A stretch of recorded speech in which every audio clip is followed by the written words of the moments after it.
ফের বিস্ফোরণে কাঁপলো বাংলাদেশ। তবে এক্ষেত্রে যেখানে বিস্ফোরণটি ঘটানোর চেষ্টা করা হয়েছে তা কিন্তু বাংলাদেশের হাইলি সিকিউরড একটি প্লেস। আন্তর্জাতিক অপরাধ ট্রাইব্যুনালের তদন্ত যে কার্যালয় হয় তার সামনে এবার ককটেল বোমা দিয়ে বিস্ফোরণ ঘটানোর চেষ্টা করা হয় এবং শেষ দুদিনে এটি অষ্টমবার যেখানে বাংলাদেশ এই বিস্ফোরকের সম্মুখীন হলো এবং বাংলাদেশের আইন শৃঙ্খলা প্রশাসন সর্বোপরি মোহাম্মদ ইউনূসের যে দৈন্য দশা তা কিন্তু আন্তর্জাতিক স্তরের সামনে এক্সপোজ হলো। এই আন্তর্জাতিক অপরাধ ট্রাইব্যুনালেই কিন্তু শেখ হাসিনার মিথ্যে বিচার সভার আয়োজন করা হয়েছিল এবং তারা যার কোনো বৈধতাই নেই সেখানেই কিন্তু দিনের পর দিন বিচার শেখ হাসিনা সহ আওয়ামী লীগের বাকি নেতাদের করা হচ্ছে শুধুমাত্র জুলাই আন্দোলনকে সামনে দাঁড় করিয়ে। আর এবার দেখুন সেই আন্তর্জাতিক আদালতেই ককটেল বোমা বিস্ফোরণ, যা অন্তত মোহাম্মদ ইউনূসকে কাঁপিয়ে দেওয়ার জন্য যথেষ্ট। শেষ দুদিনে 8টি বিস্ফোরণ। এর আগে যে সকল জায়গাগুলোকে টার্গেট করা হচ্ছে সেই জায়গাগুলো কিন্তু বাংলাদেশের অত্যন্ত গুরুত্বপূর্ণ প্লেস, যার মধ্যে সব থেকে উল্লেখযোগ্য হলো মোহাম্মদ ইউনূসের গ্রামীণ ব্যাংকের অফিস। এবং গ্রামীণ ব্যাংকের অফিস আপনারা বুঝতেই পারছেন, বিস্ফোরণ যাদের মাধ্যমে হচ্ছে তারা অ্যাটলিস্ট তাদের টার্গেটটাকে ফিক্সড করে নিয়েছে এবং তারা বিশ্বাস করতে হয়তো শুরু করেছে যে এই বাংলাদেশের বর্তমান অবস্থার জন্য দায়ী মোহাম্মদ ইউনূস, বাংলাদেশের আইন শৃঙ্খলার অবনতির জন্য দায়ী মোহাম্মদ ইউনূস, বাংলাদেশের বিনষ্ট হওয়ার জন্য দায়ী মোহাম্মদ ইউনূস, এবং তারা একতরফাভাবে সরকারকে এবার টার্গেট করতে শুরু করলো, যা কিন্তু বাংলাদেশের অন্তর্বর্তীকালীন এই সরকারের সব থেকে মাথা ব্যথার কারণ এই মুহূর্তে দাঁড়িয়ে। দেখুন কালকে যে খবর আরো সামনে এসেছিল সেখানে পরিষ্কার বলা হচ্ছে যে বিভিন্ন জায়গায়, যেমন ধরুন বাংলাদেশ বেতার রেডিও স্টেশন, সেখানে একটি বিস্ফোরণ হয়েছিল রবিবার রাতে এবং সেখান থেকে এই জার্নিটা শুরু। পরের দিন সকালে শাহ আলী মার্কেট মিরপুরের কাছে একটি বিস্ফোরণ হয় 7টা 45 নাগাদ। ঠিক তার পরের দিন আরো একটি বিস্ফোরণ হয়েছিল মোহাম্মদ ইউনূসের গ্রামীণ ব্যাংকের অফিসের সামনে এবং তারপরে যেই প্রবর্তনের মালিক কিন্তু মোহাম্মদ ইউনূসের ঘনিষ্ঠ তো মৎস্য উপদেষ্টা, তার আউটলেটের সামনে বিস্ফোরণ হয় এবং পরবর্তীকালে র্যাপা প্লাজা, অর্থাৎ শেষ দুদিনে 8টি বিস্ফোরণ বাংলাদেশে হয়েছে। তবে কালকেরটা এর জন্যই গুরুত্বপূর্ণ কারণ এবার সরাসরি আন্তর্জাতিক স্তরে এই পুরো বিষয়টা নিয়ে আলোচনা হবে, কারণ আন্তর্জাতিক অপরাধ ট্রাইব্যুনাল যেটা বাংলাদেশের আদালতের সমান, সেখানে কিন্তু বিস্ফোরণের নজির তৈরি করা হলো। দেখুন আদালতের সামনে বিস্ফোরণ আমরা কালকে আরো একটি রাষ্ট্রে দেখেছি এবং দুর্ভাগ্যের বিষয় বা ভালো লাগার বিষয় যে কোনো একটা ভাবতে পারেন যে সেই রাষ্ট্রটি পাকিস্তান এখন বাংলাদেশেরই ঘনিষ্ঠ বন্ধু, অর্থাৎ দুই বন্ধুর দশা ক্রমাগত খারাপ জায়গায় চলে যাচ্ছে। কালকে ইসলামাবাদের আদালতের বাইরে এক ভয়াবহ আত্মঘাতী বিস্ফোরণ হয় এবং যার ফলে প্রায় 30 জনের কাছাকাছি মৃত্যুর মুখে ঢলে পড়েন। পাকিস্তান সরকার অফিসিয়ালি বলছে মৃত্যুর সংখ্যা 12, হাসপাতালে 30। অর্থাৎ তারা এখানেও যে পুরো বিষয়টাকে গোলমাল গুবলেট করার চেষ্টা করছে তা কিন্তু পরিষ্কার। এবার এই যে বিস্ফোরণ হয়েছে এরপর পাকিস্তানের প্রধানমন্ত্রী একটি স্টেটমেন্ট জারি করেছেন এবং এই স্টেটমেন্টে তিনি সরাসরি ভারতকে দায়ী করেছেন। এবার দেখুন হলো ইসলামাবাদের বিস্ফোরণ, সেখানে তিনি ভারতকে দায়ী করেছেন, অথচ তার দেশের বর্তমান অবস্থা মানে তার দেশের যে তেহরিকি তালিবানের সমস্যা, বালুচিস্তান লিবারেশন আর্মির সমস্যা, প্রতিদিন পাকিস্তান সেনার বিপক্ষে পিওকেতে ক্ষোভ, জেনজি আন্দোলন, পিওকেতে সাধারণ মানুষ বিদ্যুতের দামের জন্য আন্দোলন করছে সেনাবাহিনীর বিপক্ষে, সিন্ধ প্রদেশের স্বাধীনতার জন্য আন্দোলন চলছে, পাকিস্তান জুড়ে আরো বহু সংগঠন, তেহরিকি লাইবাকের মতো সংগঠন ইসলামাবাদে লং মার্চ করছে শুধুমাত্র এই পাকিস্তান ডোনাল্ড ট্রাম্পের কাছে বিক্রি হয়ে গেছে এই অভিযোগে। অর্থাৎ যে রাষ্ট্রের সেনাবাহিনী অন্তত 7টি জায়গা থেকে আক্রমণের সামনে দাঁড়িয়ে আছে, তারা তাদের যাবতীয় ব্যর্থতার দায় অন্যদিকে ঘোরানোর জন্য ভারতের উপরে কিন্তু পাল্টা বিবৃতি দিয়ে অভিযোগ কিন্তু ঘুরিয়ে দেওয়ার চেষ্টা করছে। এবং কালকে কিন্তু পাকিস্তানের যে প্রধানমন্ত্রী, দুর্ভাগ্যের বিষয় আমাদের প্রধানমন্ত্রী পাকিস্তানকে এই ধরনের সরাসরি দায়ী করেন না, কিন্তু পাকিস্তানের প্রধানমন্ত্রী পরিষ্কারভাবে বলেছেন যে ইসলামাবাদের এই আন্দোলনের জন্য ভারতের সক্রিয়ভাবে সমর্থিত চরমপন্থীগুলো জড়িত এবং তিনি এটাও বলেছেন ভারতের সন্ত্রাসী প্রক্সিগুলোর মাধ্যমে পাকিস্তানের নিরস্ত্র নাগরিকের উপর সন্ত্রাসী হামলা নিন্দনীয়। দেখুন এরা নিরস্ত্র নাগরিকের উপর গুলি চালানো বা বিস্ফোরণ নিয়ে কথা বলছেন, অথচ পিওকেতে নিরীহ মানুষের উপর গুলি চালিয়েছে পাকিস্তান সেনা এবং পাকিস্তানের তেহরিকি তালিবানকে শেষ করতে গিয়ে তারা নিরীহ মানুষের উপর এয়ার স্ট্রাইক করেছিল 1 মাস আগে, আপনারা হয়তো জানেন।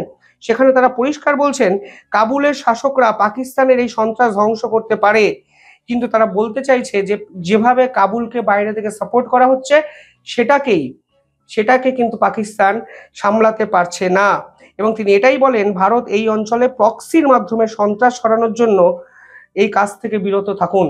অর্থাৎ পাকিস্তান খেলাটাকে অন্যদিকে ঘুরিয়ে দেওয়ার চেষ্টা করা হচ্ছে।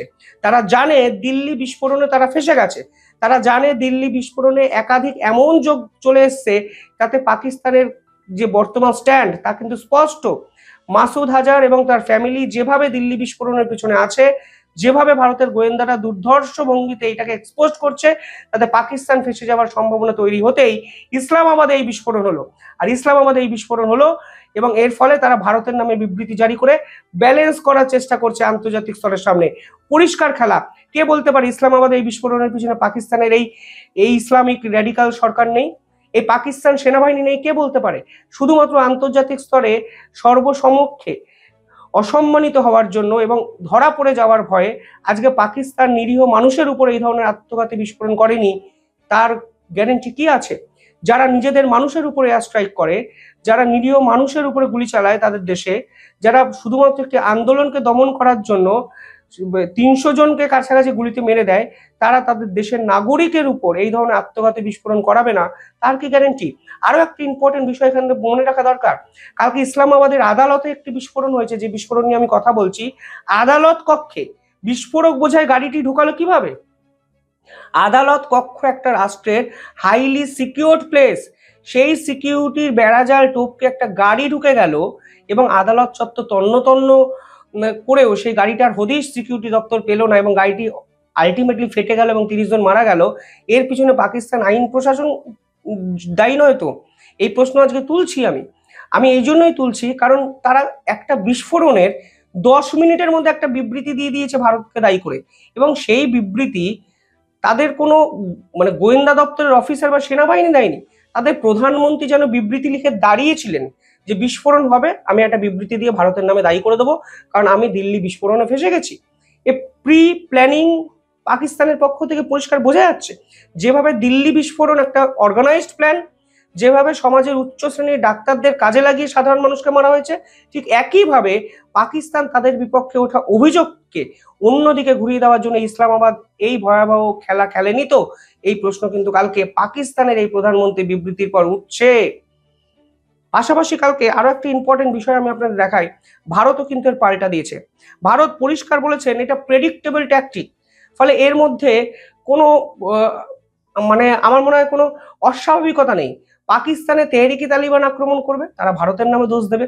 তাদের বালুচিস্তান লিবারেশন আর্মি আক্রমণ করবে, তারা ভারতের নামে দোষ দেবে। সেখানে ভারত বিবৃতিতে জানিয়েছে যে এটি প্রেডিক্টেবল ট্যাকটিক এবং delirious leadership of the country to concoct false narrative.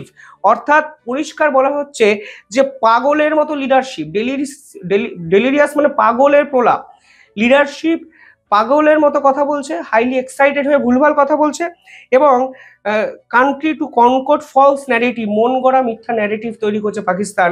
Bharat কিন্তু পাল্টা জবাব দিয়েছে। পাশাপাশি ভারত বলেছে এটি বেসলেস আনফাউন্ডেড অ্যালিগেশন, যে তোমার এখানে যা হলো তুমি ভারতের দিকে চাপিয়ে দিলে, কমপ্লিটলি বেসলেস। এমনকি এটাও তারা বলেছেন যে international community is well aware of the reality and will not, বলছে পাকিস্তান ডেসপারেট ডাইভার্সিটি ডিপ্লয়, অর্থাৎ পরিষ্কার বলছে আন্তর্জাতিক স্তর জানে যে আসল সত্যটা কি। পাকিস্তানের বিবৃতির উপর আন্তর্জাতিক স্তর ডিপেন্ড করে থাকে না, পাকিস্তানের বিবৃতি দিয়ে আন্তর্জাতিক স্তরে কোনো যায়ও আসে না। আন্তর্জাতিক স্তর জানে এই পুরো ঘটনার পিছনে আসল সত্যটা কি।